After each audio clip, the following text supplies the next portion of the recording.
Hi guys, welcome to Stories You Can podcast. Yet another episode, guys. Bringing you the hot topics, guys. Yes. So thank you for tuning in and thank you for the love, the likes, and the sharing. We see you guys and we really appreciate it. Thank you so much, guys. Yes, like I said, thank you so much for the love. We really appreciate it. And welcome to another episode where we are sharing all things diaspora, the good, the bad, the not so bad, and everything in between.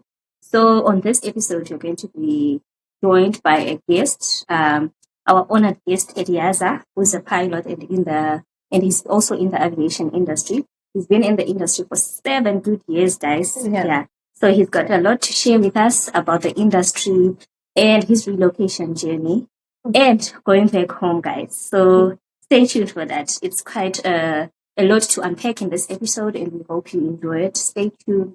And as always, subscribe. Yes, guys. And as usual, we are your hosts. I'm Dizai. And I'm Panache. Yes. So let's welcome Mr. Eleazer, guys. Welcome, Mr. Els, to Stories You Can podcast. Thank you very much for having me. I'm excited to be here and jovial to be joining such a bubbly team as yourself. Okay. Thank you for joining us today. Can you please introduce yourself to the family? Just give us a short snippet of who Els is. All right. Els is a commercial pilot and flight instructor who dabbles as a flight operations officer as well. I fell in love with aviation pretty much from a young age of 13, I would say, and I couldn't wait to just finish school and embark on this journey. Soon enough, I started up flying at the age of 17, and I've racked up just a little bit over a decade in the industry. That's as far as Els is concerned. Okay. People might think Els is your name. So, can you tell the family your full name? In case for us who want to stalk you on social media. Yes. Right. Okay. Actually, so my name is Eleazer Mabunda, and that's my full name. That's my passport or home affairs name. Okay. For those of you who are going to stalk, good luck. Okay, so can you share your relocation journey? Just take us from the beginning. How did your journey in the diaspora begin? Okay. So after graduation, I went straight home back to Zimbabwe, where I racked up a bit of some experience before being marketable in the international market. And thereafter, I was recruited by one lady named Betty, who offered me an opportunity to move to Saudi Arabia. And this seemed too good to be true. You know, all of a sudden, you're mixing and mingling with the Habibis and everything. So I was. It looked green. You know, they say the grass is green on the other side. The flag was literally much greener. So I took the leap of faith and I embarked on this journey. I did my medicals and everything, and I got a plane and I moved to the hot desert in Dammam, Saudi Arabia. Yeah, that was pretty much how I joined and found myself in the Middle East. Okay.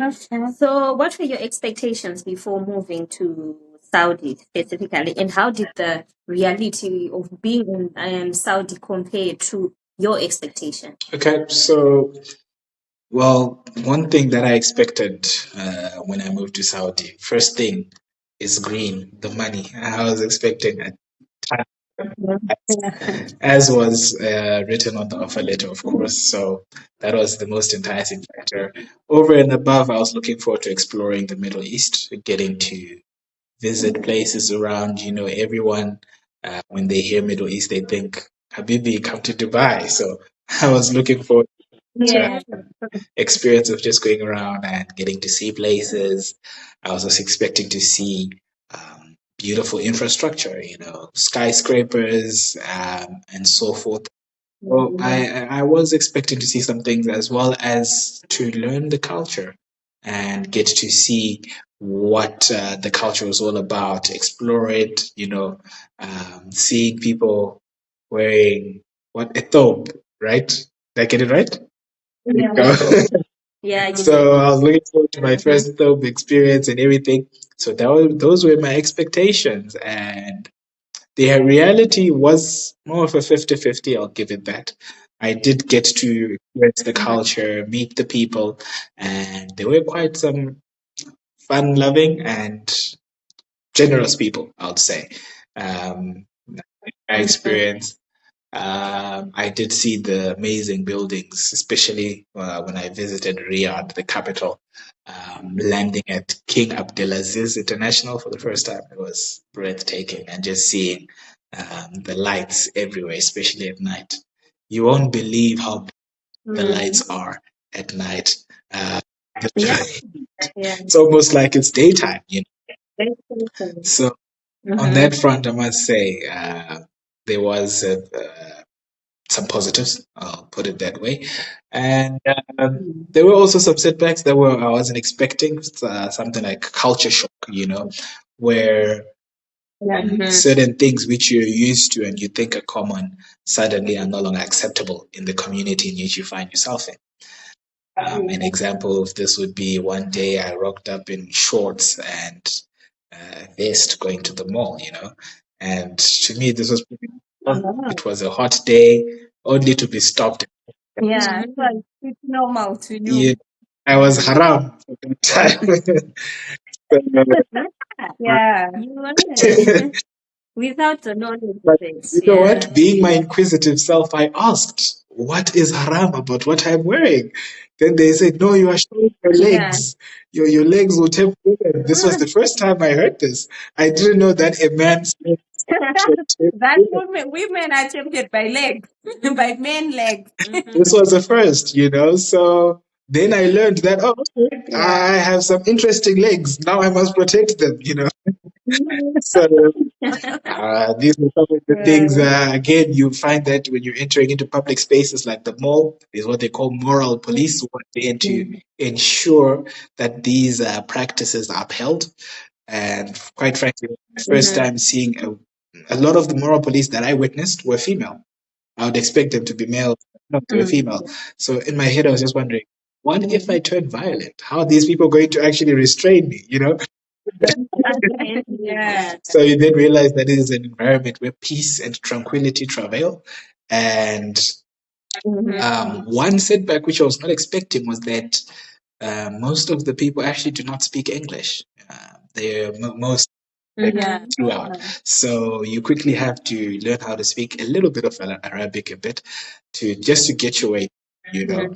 And I remember my friend telling me, if you're stopped by police, they ask passport or anything, and you don't have anything, few words you need to know. Mushkila, you know. La mushkila, mafi mushkila, you know. And smooth, so Yeah. proud of it. So yeah, the reality and the expectations pretty much were at par, I would say. Okay. Okay. Okay. So what was or what were some of the biggest struggles you faced while living in Saudi? Okay, so the struggle. Well, the first thing is the heat, especially it's hot, it's humid. Um, you spend enough time outside, you may get heat exhaustion, you know. So this was something Yeah. I really struggled with to adjust to this new climate or environment. But other than that, the main thing that I struggled with was the fact that we weren't able to travel at will. You know, like I had looked forward to being able to travel, visit different areas, Dubai, Qatar, Bahrain, and everything, but only to find that you need your employer's permission. Um, actually just make a simple trip like that. So right after the moment I left, I never got to visit Dubai. So to date, I have not. Really? No, I haven't. Wow. It's only like a 2 hour plane ride Yeah. away. Yeah. 5 minutes. And I lived a stone throw away, 30 minutes drive from Bahrain, but I've never been there as well. So Wow. you can see I got the bitter end of the stick. But So you left heartbroken I said, because you could not. one day I'm coming back to Bahrain just to get the experience. Yeah. things. So those were some of the biggest setbacks that I faced, among others, because towards the end I did have my employer withhold my salary from me. We're still not sure whether they were facing financial difficulties or what, but they did have a mass recruitment and they hired over 30 of us all in one go. So you can imagine how, yeah, we calculated in rands or dollars, I don't remember, but we're looking at a monthly a wage bill of over 1.5 million. So Wow. you And I can imagine the travel expenses to cater for everyone's travel see expenses. that now. Accommodation, like the processing of the papers, the IPAMA and stuff like that. It must have been a huge chunk for the It was a lot, especially for a startup company, because we even stayed in a 4-star hotel. I think we stayed in a Grand Hyatt hotel, and they were footing this entire bill. So at the end of the day, the feasibility of the business was questionable. Yeah. Because if you're a startup, why then hire 30 people at once? At once. Yeah. So these were some of the setbacks that we faced. Okay, so did you get your money? Which money? What money have you You mentioned that they hold your salary. Yeah, they withheld it. They withheld your salary. So did you then get it later? No, I did not, unfortunately, due to external factors. Like I mentioned earlier, you need the employer's permission to leave the country. So, in a way, I was actually held at ransom and I had to exchange that money, sign that I received it, in order for me to be able to. Yeah, so that you think over. Yeah, okay. So, in total, I paid about. Because we wanted to say we can go and get it for Oh, you. We can go and get it for you if you oh, want. sweet of you. Thank you very We can offer our services. When I left, I was owed a total of 20,000 real, which is about what? $7,000, I'd say, excluding the ticket back Wow. home, which comes standard with the contract, of course. Yes. Okay. So was there ever a moment during all this, when all this was happening, that you thought, what is this even worth it? Well, if you go 3 months without pay in any place that you're in, you start questioning and doubting whether or not this was the right move. Luckily, I had some savings, so I had food and everything. I definitely had vividly remember when I questioned if I made the right move. It was December of that year, and I wanted to go home. It was Christmas, and our employer just refused point blank because they thought that we wouldn't return. So what my friend and I, we bought tickets. We booked Rand Air tickets from Dammam all the way to Harare, and we went to the airport. We checked in. We did everything, the whole shebang. They took our bags and everything, and we were checked in. We were good to go.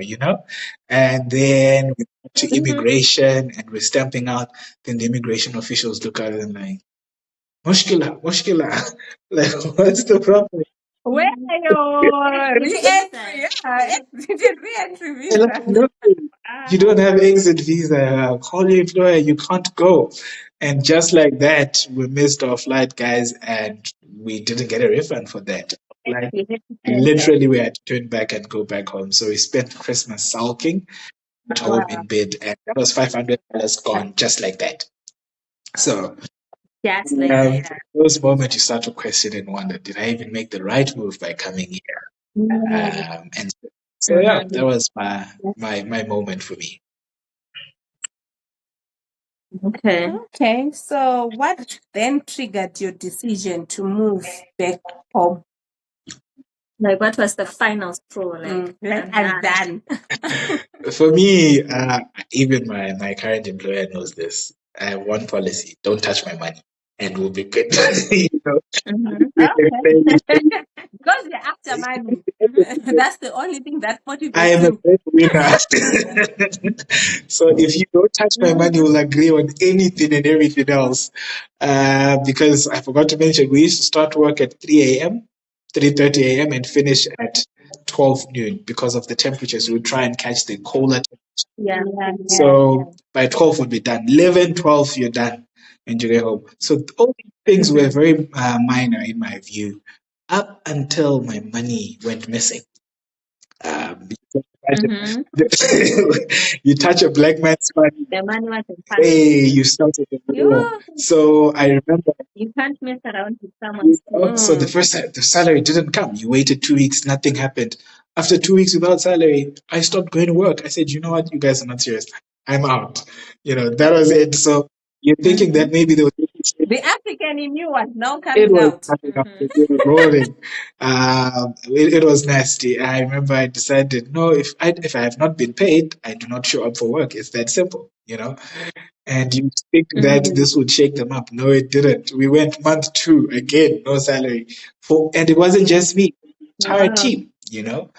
And Oh, 13. yes, well, they would pick a Wow. few favorites, maybe 5 or 6 that they would pay if they need them, to keep the organization going. And then the Mm-hmm. rest weren't getting paid. Oh. So the money aspect of it, Mm-hmm. I remember I then told them, you know what, if you can't afford us, let us go home, you know. And then we Yeah. started being told stories. No, you can't just leave your contract. What?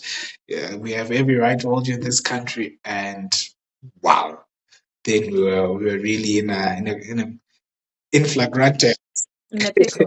because now you're telling me I Yeah. can't go home. What do you mean? I thought in any job, Yeah. once it's halas, it's Yeah. halas.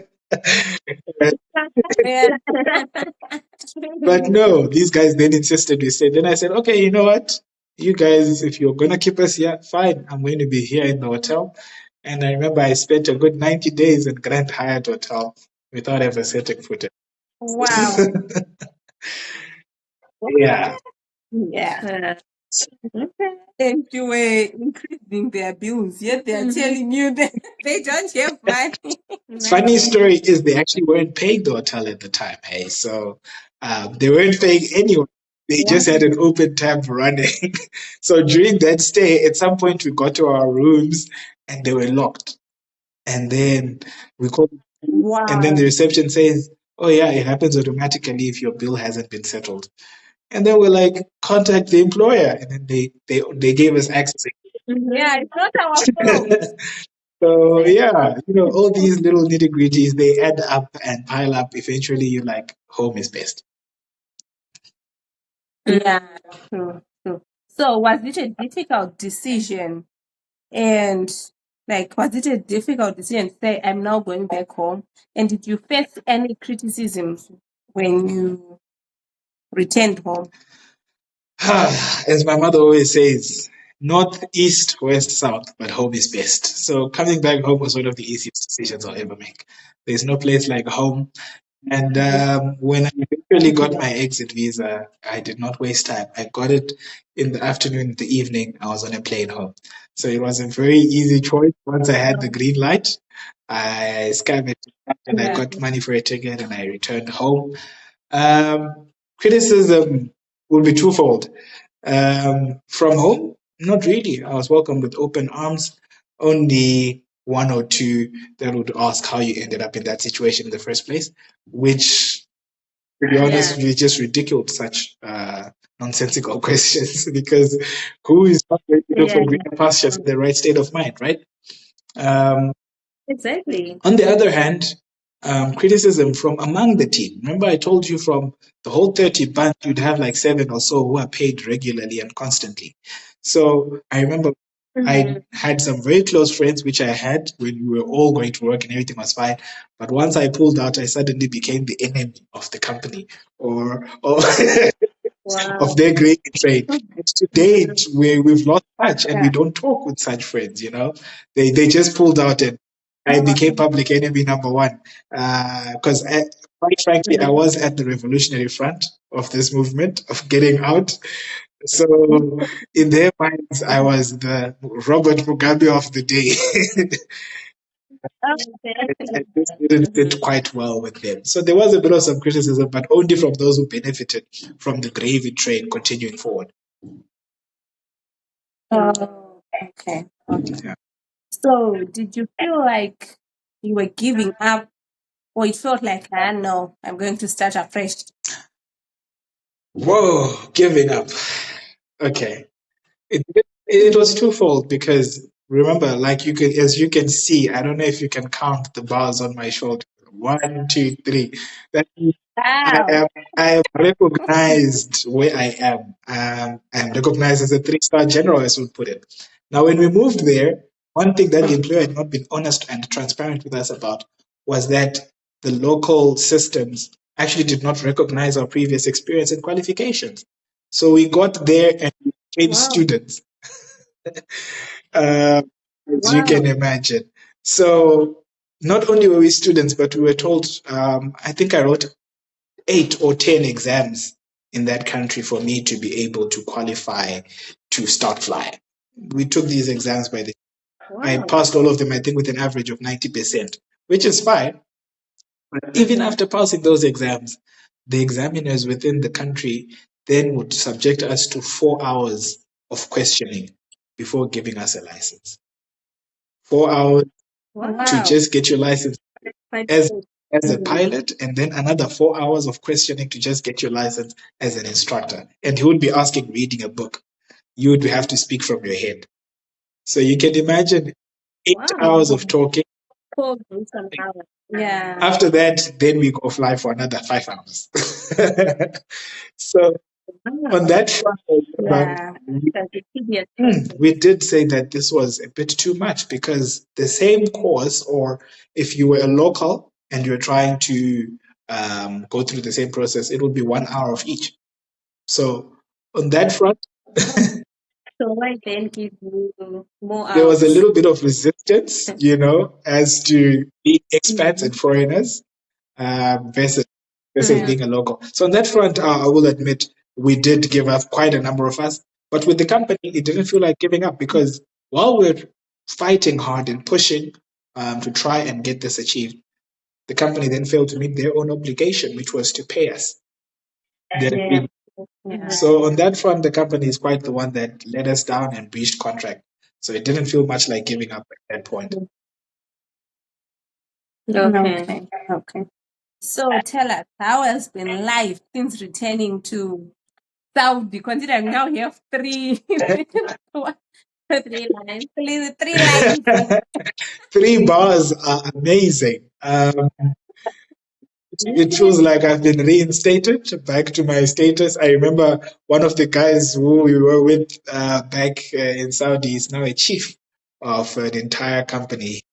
So yeah, it has been nice being back home. Most of the guys who we returned with are now working one of the local airlines here. I think we have about 5 of them who flying in the local. So the move from Saudi has been treating us very well. One thing we quickly realized is we're earning a bit of some money, considerably, but cost of living was also quite high. Mm. So we earned a lot and we spent a Yeah. lot. Here we earn average, Mhm. but even though we're earning average, cost of living is quite low. So we are sitting comfortably above the poverty line, we would say. So returning home has been best. And upon return, we didn't have to write any exams. We were just conferred upon That's reached very our nice. status, and it was business as no as usual. So it has been great. Mhm. Even being in familiar environments, I get to wear shorts going to the shops. Whoop whoop. So Mhm. it's the small things that Yeah, that must be feeling. it's the small things that you think don't count that you actually eventually realize count. For example, seeing green grass when you go outside your door. When was the last time you saw green grass? Yeah. Mm.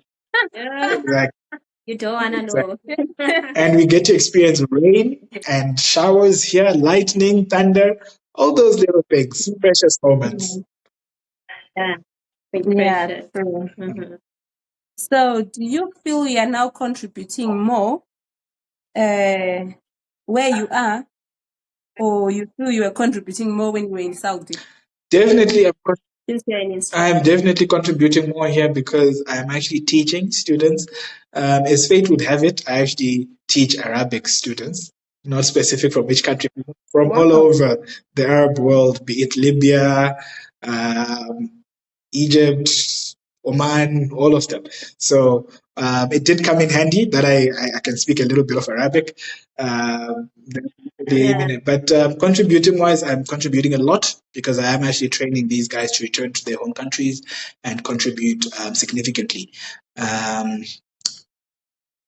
There in Saudi, I wasn't doing much because I was still recognized as a student. So up until the time I left Saudi, I was actually a student. I never actually contributed except for setting up examinations, theoretical examinations for students. Other than that, I didn't actually contribute positively or give knowledge to the learners. So I would say I'm contributing a lot more on this side of the equator than I was on that one. Okay, and you left Saudi before showcasing your talent. Well, we did manage to showcase because part of the conversion process was to fly with some of the already experienced guys who are from Saudi. So they would try and teach us the Saudi way of doing things, but in so doing, we would tell them, this is not entirely correct. Change this, change that. And we actually, exactly, there was some transference of knowledge there. And some of the instructors who were locals from there ended up respecting us and the experience we brought from the international world. Okay, that's nice. So, given the chance, would you choose to come back to Saudi, or you'd say no? I'll stay where I am. No, that's a tough nut to crack. With a different employer. Yeah. Different employer, definitely one thing I'll do differently is I'll give them a thorough background check, have a good run and look at everything. I would ask the locals, you guys, and say, hey, have you ever heard of these guys before? What are they all about? Try and avoid a national incident. And after that, if the money is good for the right price, I think we all wouldn't mind a little bit of risk. Yeah. So yeah, that's my Yeah, it's all about the money. Okay, so when you faced all these challenges, would you say you did have help from maybe the embassies, our Zimbabwean embassy? The African, Yes. the Zimbabweans, this side, like who helped you Did you guys? have a community that was there for you to help you throughout that difficult time? And how did the local authorities also help you bridge that gap? Because sometimes people label it like it's Saudi. That's the problem. But it's just those small bad apples that are just there, those employers who are not good, who might mislead people. So can you shed light on that? And then everyone would then say Saudi is not good. Yet, no, it's good, but it's just that one person, that bad apple. Well, the very first people who helped us and were very kind to us were our colleagues who were from Saudi, because they understood the situation, that we weren't getting paid and everything. So they were the very first. They offered us food. And I remember one time there was this guy who used to stay at the same hotel as us. He was Nigerian. He came and he bought food for everyone. And when I say everyone, I mean he bought groceries. And he said everyone should get groceries worth 500 real each. All of us. He bought us food. So the community was outstanding. The next people we reached out to would be the Ministry of Interior, I think, or Ministry of Labor, correction. So we paid those guys a visit, and to be honest, they were dumbfounded. They couldn't understand how we could be describing our ordeal to them. So they tried their best to try and have us lodge a complaint online on the Ministry of Labor. They helped us out with that. But for some weird reason, our employer managed to have channels or ways around that. So they had their connections. That's when ultimately we reached out to our embassy. So I remember I wrote we didn't have an embassy in Saudi at the time. So I wrote to the embassy in Kuwait, in Cairo, and so forth.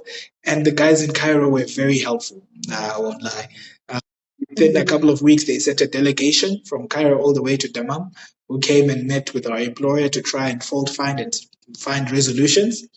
But they thought that they'll be able to find a diplomatic way out of this. Unfortunately, they were dealing with strong-headed individuals who were very persistent and stubborn. So this had to be escalated back to Harare. The guys in Cairo had to write a report to the embassy in Harare, who then looked at where our visas came from. So our visas had been stamped in Zambia, Lusaka. So the ambassador of Saudi to Zambia had to be summoned to the some office where they met with the Zimbabwean ambassador to Zambia, and they tried to find the mission to figure out what was going wrong. And a significant amount of effort was put in by the embassy in Zimbabwe, I would say, while the embassy of South Africa also tried to run parallel. Initially they did more efficient, but at the end of the day, the Zimbabwean embassy was more than willing to help us out.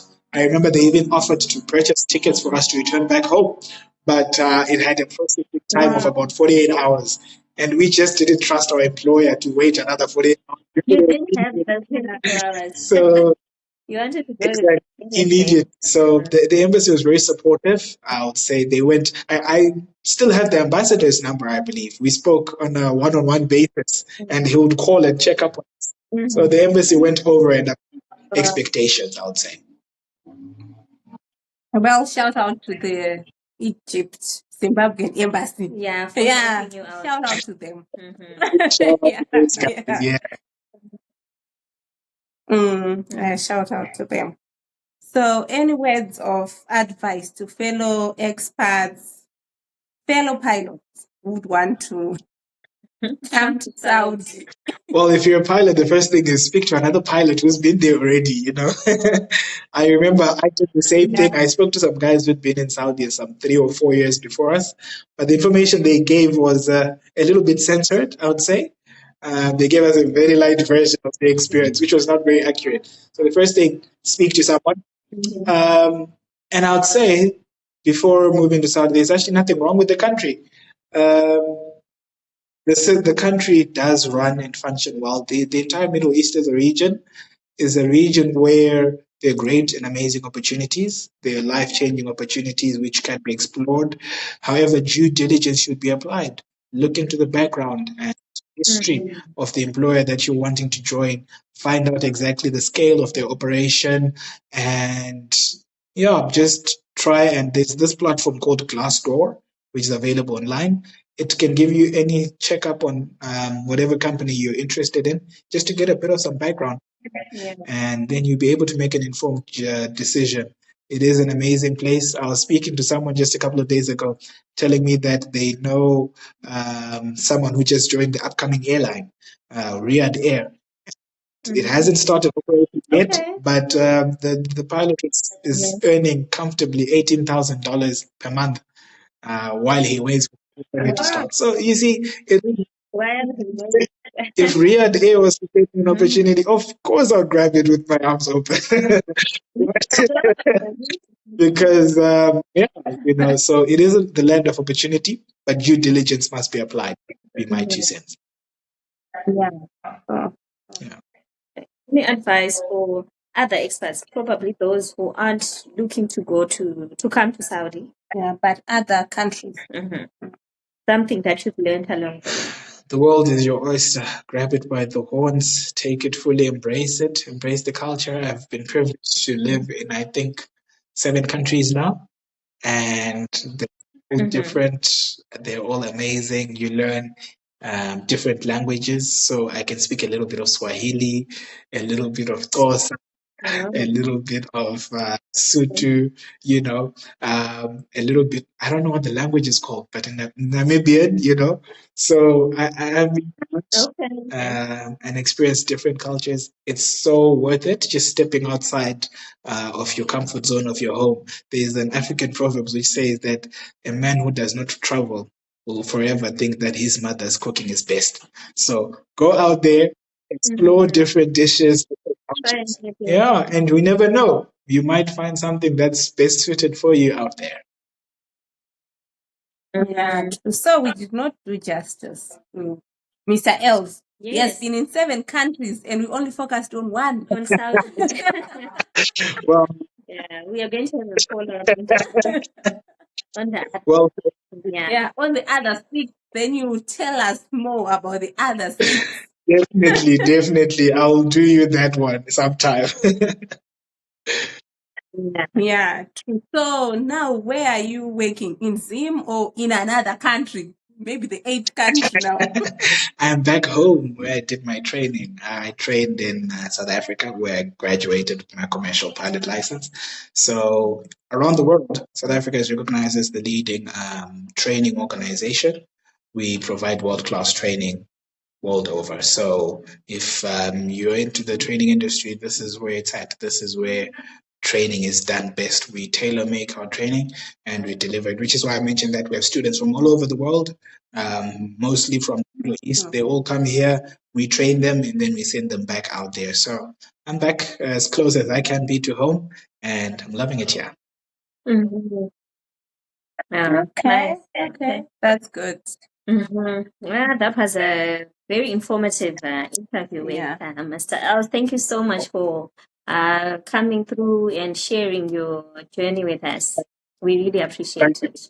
Yes, sure. We really appreciate and for having time for us. Yeah, taking the time out of Yeah. your busy schedule. Yes. Mm-hmm. We really appreciate it. It's an absolute pleasure. You guys have been bubbly and ecstatic. So the energy has been going around. Thank you very much for bringing the positivity as well. Okay, thank you. All right, cheers. All right, bye.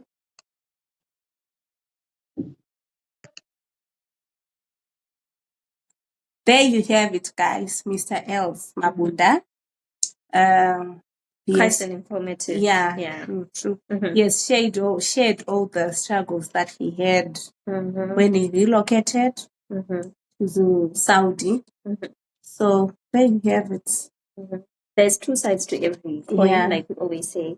And we strive to show the good and the bad as well. And as always, as you've seen from Els, as you've seen from Rutendo, always do your research. We don't say the diaspora is not good, but we have a moral compass that we have to share each and every side of the story. We are here at Stories We Carry, where your story matters. So if you have any stories that you'd like to share with us, always DM us, write us in the comment section, email us, and we'll share your story.